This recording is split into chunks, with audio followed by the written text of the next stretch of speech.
My boyfriend left his phone on the table while he showered. A message popped up. Had a great time last night. Let's do it again. I took a screenshot, packed my bags, and left. When he got out, all he found was an empty apartment and a note. I won't be home tonight. I never imagined I'd be sharing this here, but I need to get it off my chest. Maybe someone out there can relate or find some solace in my experience. It all started on a quiet Sunday morning in our Denver apartment.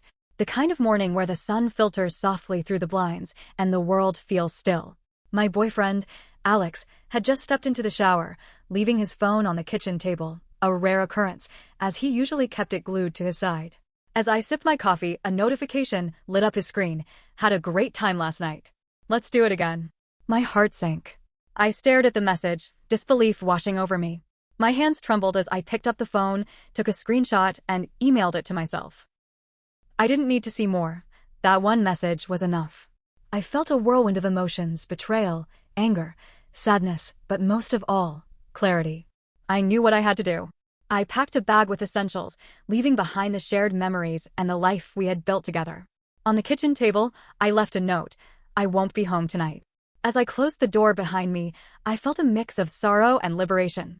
The path ahead was uncertain, but I knew I deserved better. I checked into a cheap hotel on Colfax Avenue. It smelled like bleach and cigarette smoke, but I didn't care. I needed 4 walls and a lock. I turned my phone off, threw it across the bed, and sat there in silence for what felt like hours. When I finally turned my phone back on, it was flooded. 8 missed calls, 16 texts, a few voice messages. The first text was just, "Where are you?" The next few got angrier. "Why would you leave like this? Can you stop acting crazy and just talk to me? Seriously, what the hell?" Then came the guilt. "Can we talk? Please?" I didn't mean anything. "It's not what you think." Typical. I didn't respond. I just lay on the bed, staring at the ceiling, trying not to cry. I wasn't even sure what I was crying about. Him? The time I lost? The fact that I was so easily lied to? I ended up texting my older sister, Jess. I told her I left Alex. I didn't say why. She didn't ask. She told me I could come stay with her and her husband up in Fort Collins. I told her I'd think about it. The next morning, I went back to the apartment while Alex was at work. I wanted to grab more of my stuff. When I walked in, something felt off. The bathroom light was on. There were 2 coffee cups in the sink, and a half-eaten croissant on the counter. Someone had been here. Recently. I looked around. My drawer in the bedroom had been opened. My journal was gone. So was the small box I kept under the bed with a few personal letters and keepsakes. Now I was pissed. I texted him. "I came to get the rest of my stuff. Where's my journal?" He replied 10 minutes later. "I don't know what you're talking about." I didn't answer. I packed the rest of my things and left. But I noticed something else while I was in the bedroom. A bracelet. It was silver with tiny turquoise beads. Definitely not mine. And not the kind of thing Alex would wear either. I took a picture of it. I didn't take the bracelet. I wanted him to know that I saw it. 2 days later, I got a DM on Instagram from a woman named Marla. "Hey, this might sound weird, but are you with Alex?" I froze. I didn't answer right away. I clicked on her profile. She lived in Denver. A bartender, based on her photos. Had a lot of pictures with Alex, mostly group photos. But one was just the 2 of them, standing way too close. He had his hand on her lower back. I replied, "Why do you ask?" She responded almost instantly. "Because he said he was single. And I stayed over last weekend. And now I think he's lying to me too." I felt sick. I asked her, "Silver bracelet, turquoise beads?" She replied, "Yeah, you saw it." And that's when I knew. He wasn't just cheating. He was double-lifing. Want me to keep going? There's more. It gets worse. I agreed to meet Marla at a coffee shop in Capitol Hill. Neutral territory. Public enough to stay calm if things went sideways. When she walked in, I recognized her right away. Medium height, long dark hair, a confident kind of pretty. She looked like someone who didn't take shit from anyone. But today, she looked shaken. She sat down across from me, didn't even say hello. Just sighed and said, "So I guess we've both been sleeping with the same liar." We spent the next 2 hours comparing timelines. It was worse than I thought. She'd been seeing Alex for almost 8 months. 8? That meant he was with both of us the entire time. He told her he was single. Said he lived alone. She'd never been to my apartment. He always met her at her place or some Airbnb he rented for work. Said he traveled for a tech company, which was partly true, but he exaggerated it to explain his disappearances. Then she dropped the real bomb. He told me his ex died. I blinked. What? She nodded. Yeah. Told me he lost the love of his life 2 years ago. Said he's been scared to get close again. That's why he was emotionally guarded. That was the story he told her, about me. So not only was he cheating, but he made me into a dead ex-girlfriend to gain sympathy. I was speechless. I couldn't even feel anger right then. Just cold. Like everything in my body shut down. She leaned back in her chair and said, I don't think we're the only ones.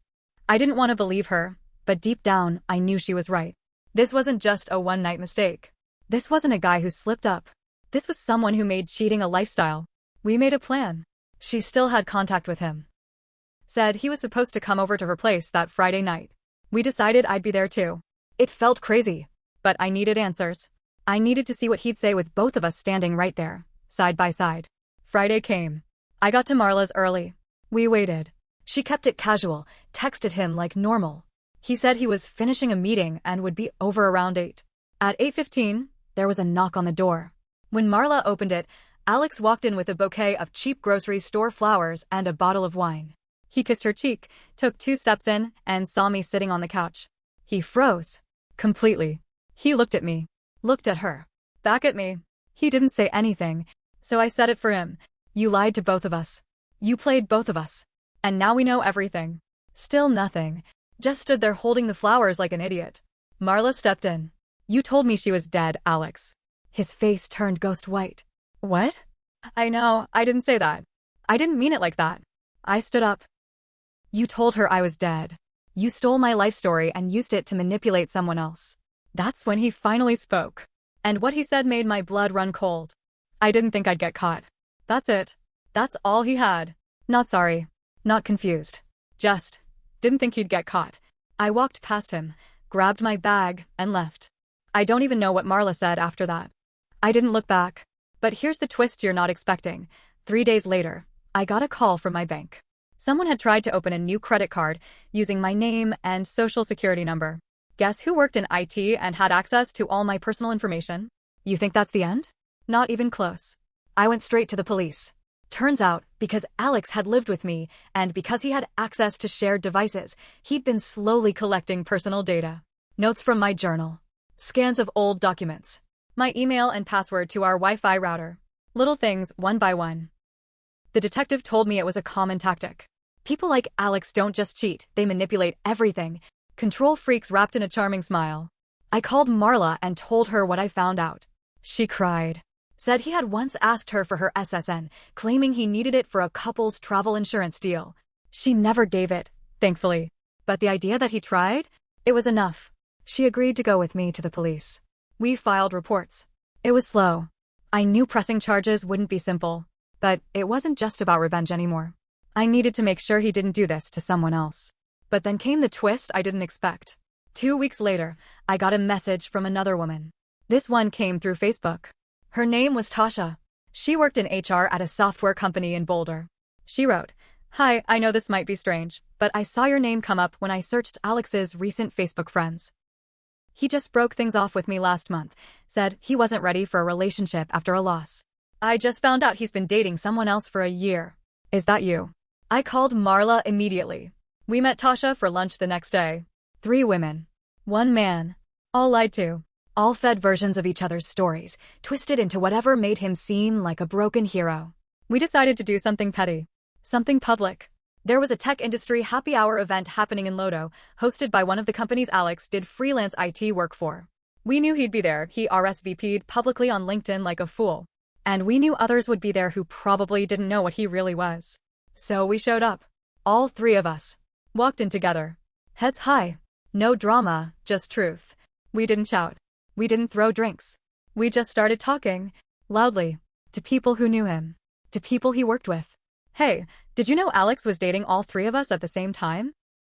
Funny how he told me his ex died. That was 2 months ago. She's right there. Oh, did he tell you about the identity theft thing? The room went silent. One guy turned to us and said, Wait, is this a prank? Alex showed up 20 minutes later. He saw us. Saw the whispers.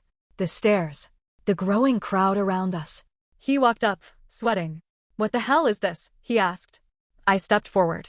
It's the truth, Alex. All of it. We're done hiding it. You made your bed. Now lie in it. He tried to laugh. You're all crazy. But someone behind him, an old boss of his, spoke up. So, is it true you were stealing personal info from your girlfriend? Alex turned white. The panic set in. No, I was just… Marla cut him off. You told me she was dead. You told Tasha I was a stalker. You used our pain to keep lying. He looked around, but no one came to his defense. Not one person. Then he did what cowards always do. He stormed out. That was the last time any of us saw him in person. Alex tried to message me once after that night. One long email about how he lost control, how he had abandonment issues, and that he needed help. Said he loved me the most. That it wasn't all lies. I didn't respond. I don't know what happened to him after that.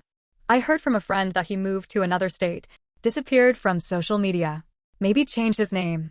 I don't care. The apartment we shared? I terminated the lease early and got a tiny studio near the Botanic Gardens. Small, clean, mine. Marla and I stayed friends for a while. She ended up dating someone new. She said, it's weird, trusting someone again. But I'm trying. Tasha moved back to North Carolina to be closer to her family. Said the city felt poison now. My sister just called me one night and said, I never liked that guy. You shine brighter without him. She was right. The worst part wasn't the cheating. It wasn't even the identity theft. It was realizing how blind I'd been. How many lies I let slide. How much I gave, hoping love would be enough. But it wasn't. And now, I'm not looking for someone to complete me. I'm learning to stand on my own. Sometimes, the best closure is knowing you left before it got worse. And sometimes, the loudest "I won't be home tonight" is the one that echoes back as freedom.